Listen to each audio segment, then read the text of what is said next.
Bhagavate Vasudevaya. Om Namo Bhagavate Vasudevaya. Narayanam Namaskritya Naram Chaiva Narottamam Devim Saraswatim Vyasam Tato Jayam Udirayet.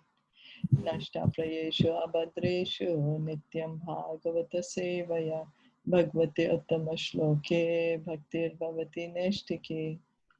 Om Jnana Timirandasya Gyananjana Shalakaya Chakshur Unmilitam Yena Tasmai Shri Guruve Namaha.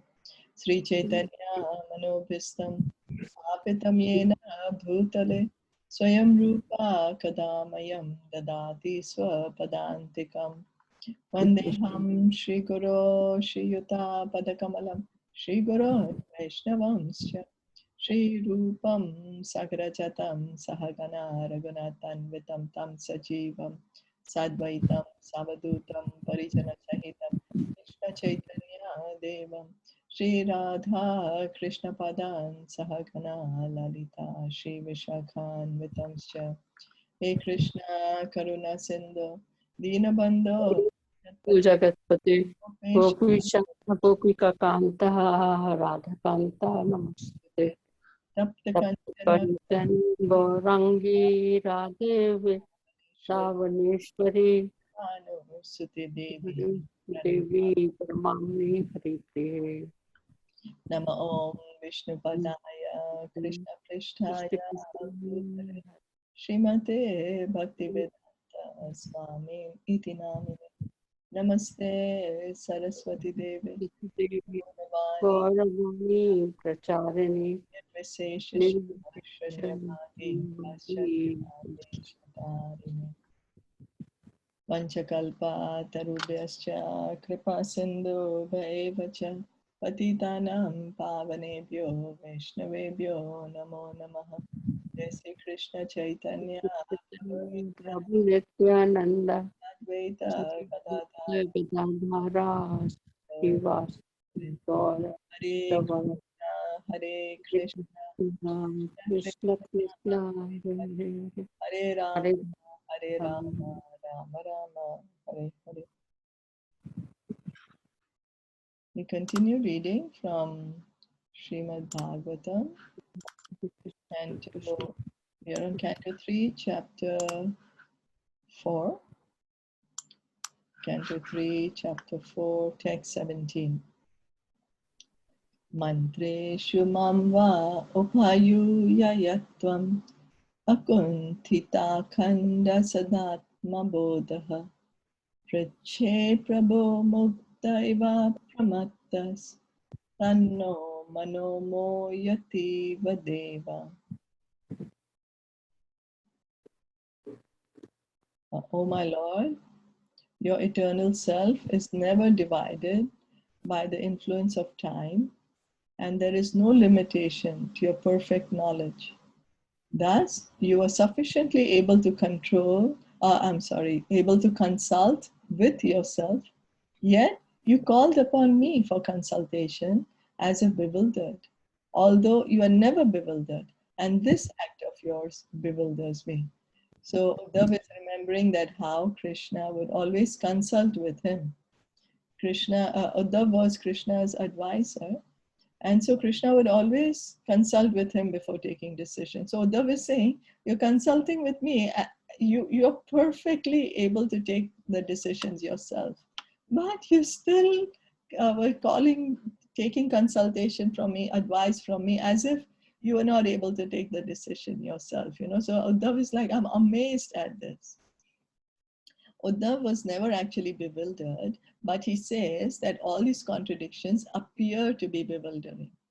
The whole discussion between Krishna and Uddhav was meant for the benefit of Maitreya, who was sitting nearby. The Lord used to call Uddhav for consultation when the city was attacked by Jarasandha and others, and when he executed great sacrifices as a part of his royal work as Lord of Dwarka.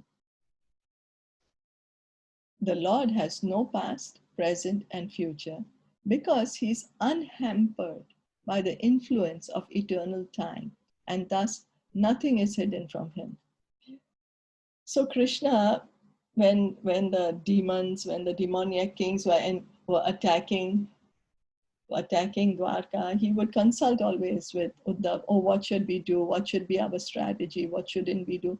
Krishna was perfectly able to take the decision by himself.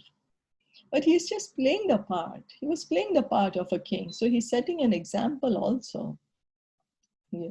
He's setting an example that we also should consult. We should consult with authorities we shouldn't act independently.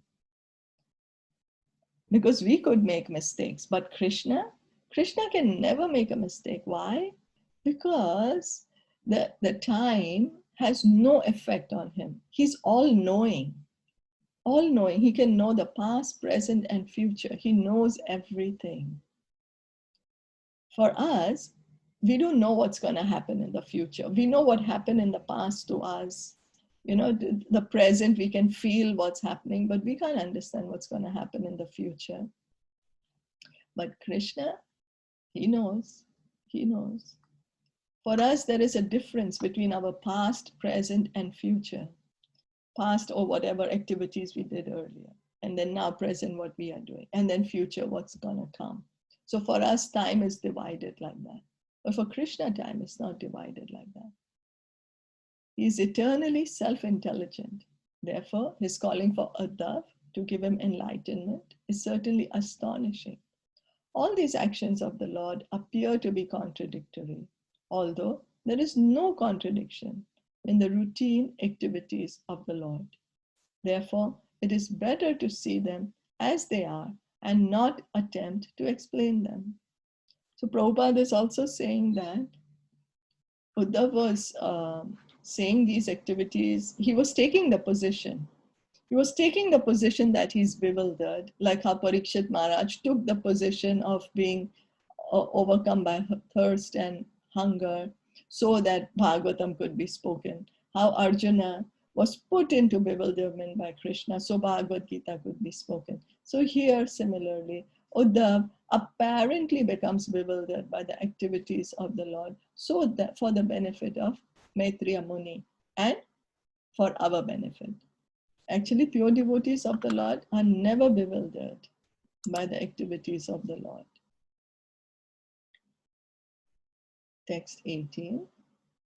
Jnanam param swatmaraha prakasham provachakasme bhagavan samagram api shamam no granaya bhartar vadat jasaya brijnam tarema.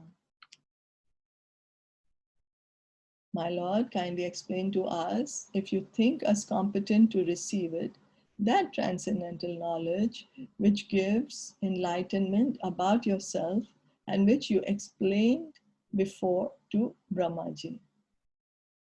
A pure devotee like Uddhav has no material afflictions because he engages constantly in the transcendental loving service of the Lord. So a pure devotee like Uddhav, his every thought, action, word is for the pleasure of Krishna. For those who are not devotees, what do? Our thought, action, and words are, how can I be happy myself? I have so many material desires, so how can I fulfill those desires? And then we think, oh, because I have these desires and let me work to fulfill these desires, then what will happen? Then I will be happy. So the reason we have these material desires is because we feel we'll be happy by fulfilling all these desires. We do not realize that all these desires and our apparent happening is like the chewing of thorns by the camel who is enjoying eating the thorns mixed with his own blood. He doesn't realize and he feels so tasty. Similarly, we also do not realize all these material desires we have and we are fulfilling these desires and we are saying we are enjoying. Actually, it is suffering. Majority of the people don't even know that we are suffering here in this material world. Whereas a devotee feels afflicted without the association of the Lord. Constant remembrance of the Lord's activities keeps the devotee alive, and therefore Uddhav requested that the Lord please enlighten him with the knowledge of Srimad Bhagavatam as previously instructed to Brahmaji. That's all what a pure devotee wants. He wants to always associate with Krishna. If he's not with Krishna, the mood of separation is just unbearable. It's like a small child. What does a small child want? Always wants to be with the mother, cannot bear the separation from the mother. As when you take a small baby away from the mother, it starts crying. That natural attachment is there, the natural affection is there. Similarly, the pure devotees are like that. They have that intense desire to always be with the Lord, to associate with the Lord.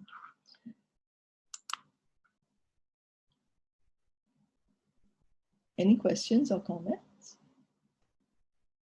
Yeah, yesterday we were at the temple, we were discussing about the pure devotion. Like we were reading the 10th chapter of Bhagavad Gita, and then there came on the third verse, there was that how important the pure devotion is. And then there came an incident, if we all remember, of Sanat Kumaras, that they were stopped on the seventh gate of Vaikuntha. And why they were stopped, why they were allowed to enter the six gates? Because they they were free from the lust desires, all the six anarthas. They did not have those in their heart, so they were able to clear those six gates. But on the seventh, they were stopped by Jay and Vijay, and we all didn't know that. Why they were stopped? They were stopped because they were impersonalists. They were not the pure devotees of Krishna. So no matter if you get rid of all these anarthas, but still you need to be a pure devotee. So Yeah. how important pure devotion is. And that comes by chanting, as you always say, by serving Krishna, doing things for his pleasure. Yeah, thank you. Thank you for sharing. Yeah, that's what this is another example that the four Kumaras, they were already Brahman realized. They were situated on the platform of Brahman. That's the reason they could reach up so high. And yet they got attracted to the tulsi leaves offered to Lord Vishnu. They became pure devotees. That's how pure devotional service is so attractive, that even if somebody is situated on an impersonal platform, like Sukadev Goswami, he was on the Brahman platform, Brahman realized, four Kumaras, Brahman realized, yet Krishna is so attractive that even he attracts their hearts. Yeah, Krishna is all attractive. That's why you always that if people I'm sorry, I can't hear you. I'm not sure if the others. sorry. So that's why you say that even if people have Brahman realization, and if they have that uh, what word you use, I'm forgetting, the sukriti or something, then they have that realization when they reach there, and then they can go back to Golok, right? It's just that even so the Brahma Gyanis who are staying in the impersonalist Brahma Jyoti, till the time they don't have the association of a pure devotee, they won't be able to go to Vaikuntha. It's only because bhakti can be gotten only from a bhakta. Only a devotee can Yeah, give us devotional service, nobody else. yeah. And so even reaching up the Brahman platform is not easy. It takes lifetimes and lifetimes. It's not easy to reach up there. But even if those people who reach up there, it is a temporary position, because just sitting there without doing any activity, sure, you feel peaceful because you're situated on the platform of the soul, but because you're not doing any activity, you're not interacting, you're still not reached your original form. We each have an original form. And because of that, we fall down. Until unless, like the four Kumaras, they got the good opportunity. They met Jai Vijay, who are pure devotees of the Lord. They smell the tulsi leaves coming from the Lord's lotus feet. So with that association, they became pure devotees. Okay. And so how about moksha? From moksha, no, right? So what people call moksha is that sitting in the Brahma Jyoti. But the devotees do not even count it as liberation. They do not even count it as moksha. Why? Because it is still a temporary situation. After many, many years, it could be millions of years, but the souls who are there in sitting in the light will come down again to the material world. And why will they come down to the material world? Because they are not yet connected to Krishna. Because they are sitting there without doing any activity. A soul is always active. We can see that when we are a living body is always moving, and a dead body can't move. What is the reason? It's not so the dead body is matter, right? But because it's just there is no soul inside, it can't move. It's just dead. As soon as the soul enters that body, the body moves. So means the activity is the symptom of a soul, not of the body. Because if it was for the body, then the body is lying there. Why doesn't it move? It's only when the soul is there in the body that it moves. So activity, a soul is always active. And the transcendentalists who are aspiring to go into the Brahma Jyoti, to stay in the light, there is no activity there. They're just feeling happy. Okay, I'm sitting here in this light. I have no suffering. I am beyond the modes of nature. I'm above my mind. I'm above my senses. I'm situated in my pure consciousness as the soul. But what next? How long can you sit like that, doing nothing? So then that's the reason the devotees do not even regard this moksha as actually a moksha. They do not accept this as liberation because it is a temporary situation. Sure, it could be for a very long time. Anyway, time is irrelevant then. It could be millions and millions of years, but eventually they'll come down. So that's the reason we should aspire to go back to one of the Vaikuntha planets. The highest planet is Golok Vrindavan, where we can have, then once we reach there, we don't need to come back. Once we reach any of the Vaikuntha planet, we don't come back to this material world. Then we are situated in our original position. And that is true liberation. Is that okay? So Yeah. how did the Yeah. four Kumaras get in contact with Jai Vijay when they were impersonalists, right? So then their goal is to reach the Brahma Jyoti, right?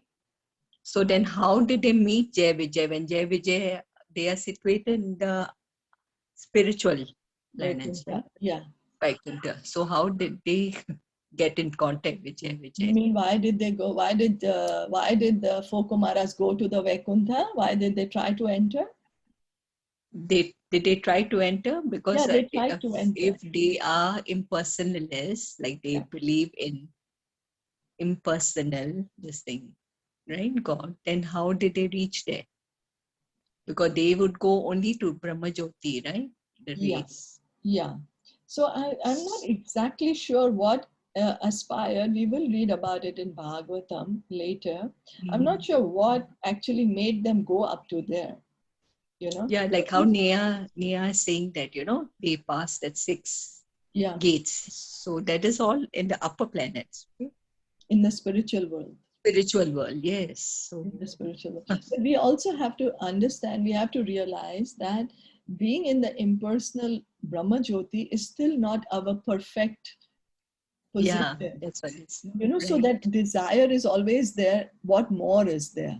Because we are not yet situated in our own true form, the spiritual form. We have not yet connected to Krishna. We have not been in his eternal relationship. So that's still, that thing is there. There's something higher. But exactly what happened with them, I can look it up. I don't remember now what happened. that why did they go to the Vaikuntha, or why did they try to enter Vaikuntha? Hmm. Is it that they were just passing by, walking around? Yes, like the Tulsi, okay, it makes sense. Like, yeah, okay, somebody must, maybe Narad or someone must have given them Oh, Tulsi. Tulsi is because Yeah, the Lord of Vaikuntha came. The Lord of yeah, Vaikuntha, because Vaikuntha came, right? Okay, yeah, so that makes sense. Yeah, and then they smell the Tulsi offered to the Lord's Tulsi, and lotus feet. that's how they became the devotees. Yeah, they got attracted to Got Krishna. attracted. Yeah, right. Yeah. Why did they go there? I can try to look it up. What exactly made them? Is it only curiosity or inquisitive, or they were just traveling, like they're just traveling around? Is it that? I'm not sure. I'm not sure, but I could try to look into it. Okay. So, are there any other comments or questions? That's Okay. No. Okay. Hare Krishna. Hare Krishna. If anybody is a pure devotee, so what about the karma? Is karma? It will go along with him, with devotee. Then he can get any like body, like.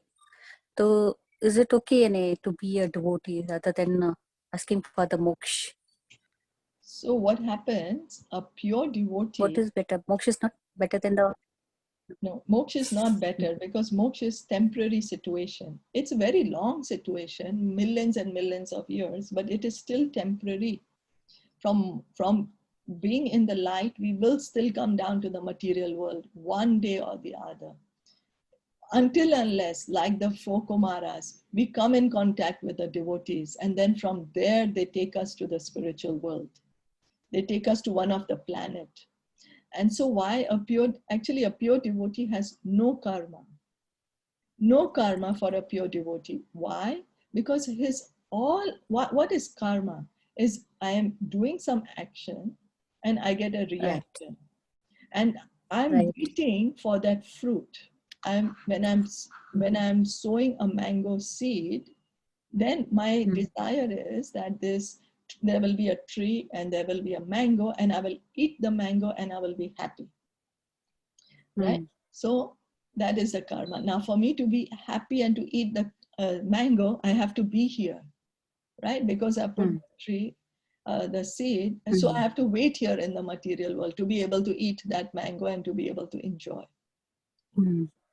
Yeah, so it will still keep me in the material world. But the same now mango seed I put and I grow the tree, thinking that Krishna will be happy. It was for his pleasure. Krishna likes mangoes. Let me offer mango to Krishna.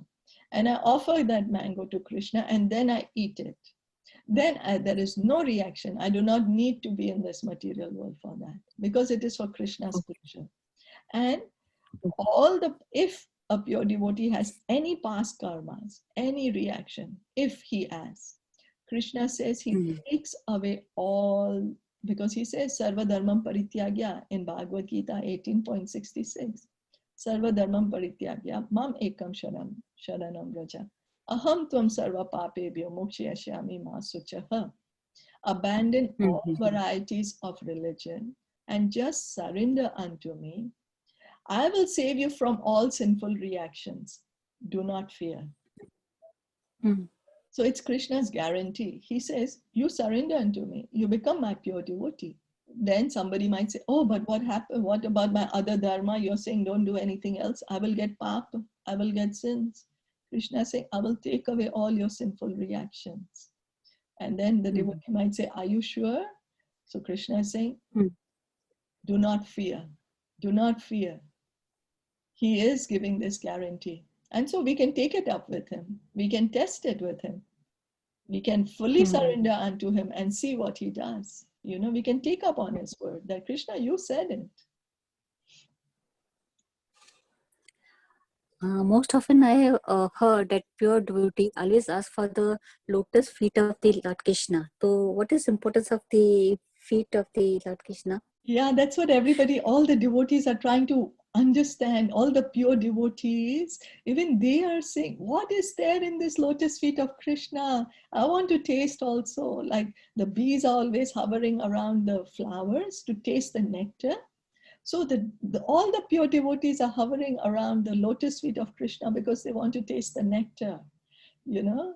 And some of the, like Rupa Goswami, he has written in his one of the prayers that just the light coming from emanating from the toes of Krishna, it's so blissful, you know. But yeah, the devotees, they feel great pleasure being around the lotus feet of Krishna. So when we should try to see, oh, what is there? Let me also go and see. Let me also be at the lotus feet of Krishna so I can also taste the honey, the nectar that all the pure devotees are tasting. Yeah. Thank you. Thanks for nice As explanation. you said, the importance of the lotus feet, I think there is a class by Prashant Mukund Prabhu. I'll try to look up and share it in the group if everybody's interested to listen more about the lotus feet of Krishna and Radharani, both. Okay. The importance and significance is narrated by Prashant Mukund Prabhu. So I'll try to look up and share the class. Okay, thank you. Yeah, Hare Yeah, and Krishna. also the lotus feet of Krishna is our supreme shelter. You know, our bhakti lata, our devotional creeper, the more we hear and chant, the devotional creeper, if we sow it in our heart and we keep watering it by hearing and chanting this bhakti lata, it penetrates the coverings of this material world. It goes into Golok Vrindavan and it takes shelter of the lotus feet of Shri Radha and Krishna. So the lotus feet of Radha and Krishna are our ultimate shelter. Lotus feet of Krishna is the ultimate shelter for us. We should try to go there. But yes, please. Can you describe the Vrindavan, Bobby? Can you describe the Vrindavan, which is located in India? That Vrindavan, or there is other place? Vrindavan. So Golok Vrindavan is where Krishna eternally lives. It's in the spiritual world. And so when he comes to this material world, that Golok Vrindavan comes with him. And so because Krishna is always in Vrindavan, and that Vrindavan is right now the Bhaumi in Vrindavan, which is there in India. But we do not have the eyes to see it because we are materially covered. So what we can see is just the dust and the dirt. We do not have the pure vision to see how the devotees are seeing. Lord Brahma, he describes in Brahma Samhita, Golok Vrindavan. He's saying that there the sand, the dust is full of chintamani. The trees are all desire wish fulfilling trees, kalpa vriksha. And over there is no unhappiness, it's all bliss. And Krishna is there, Shyam Sundar Krishna with two lotus hands, holding a flute, curly black hair, having a peacock feather in his hair, and two lotus eyes. And he's surrounded by millions and millions of gopis, the goddesses of fortune. So there is description of Golok Vrindavan in many of the scriptures. The more we read the bhakti scriptures, we can find more and more description because the pure devotees describe Golok Vrindavan. And just I want to ask, the person who is already born and brought up in Vrindavan, then what will be there's like status after that? What they will get? They will I don't go know. back to Krishna. Okay. All the Brajbasis, they are special. They have that special connection to Krishna. You know, the Brajbasis are Krishna's own people. So they have. Okay. Yeah, we'll go back to. Thank you, Bobby. Thanks for nice explanation. Thank you. I heard that even if you drop your body in Vrindavan, you will already you'll reach. Yes. I couldn't. Yes. That's the reason many people towards the end of their life, they retire from all the material duties and then they go to Vrindavan to spend the last years of their life over there. Right. Yes, it's very auspicious to leave the body in the dham. Very auspicious. But then just see the compassion of Srila Prabhupada. That's what Prabhupada was so compassionate. He was living in Vrindavan. He was already living. He was having the bliss of the association of so many devotees doing Krishna Katha. And at the age of 69, he left Vrindavan. And that's the age where people go to Vrindavan because they want to spend their last years there. He left Vrindavan at that age to fulfill the order of his Guru Maharaj. And that is to give this Krishna consciousness, preach the Krishna consciousness in the English-speaking world. So if he would not have left Vrindavan that time, we wouldn't be here sitting and relishing Srimad Bhagavatam, you know. So just so much compassion. He has so much compassion. Because a devotee, he carries Krishna with himself in his heart. So wherever there is a pure devotee, that's Vrindavan. But not to undermine the importance of the Vrindavan here right now, that in India.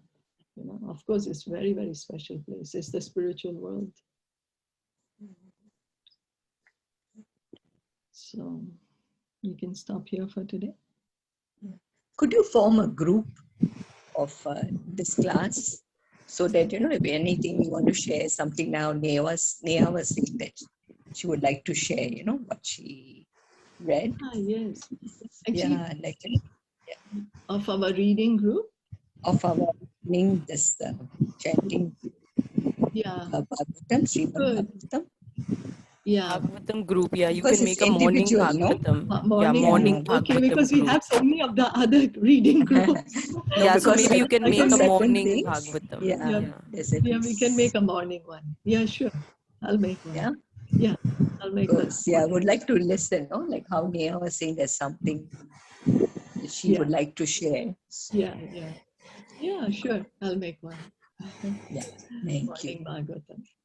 Okay. Thank you so much. Thank you Thank everyone you. for joining us. Thank you, Hare Thank Krishna. you. Hare Krishna. Hare Hare Krishna. Krishna. Srimad Hare Bhagavatam. Krishna. Jai Shilpa Prabhupada ki jai. Gaura Prabhupada. Hari Hari Bol.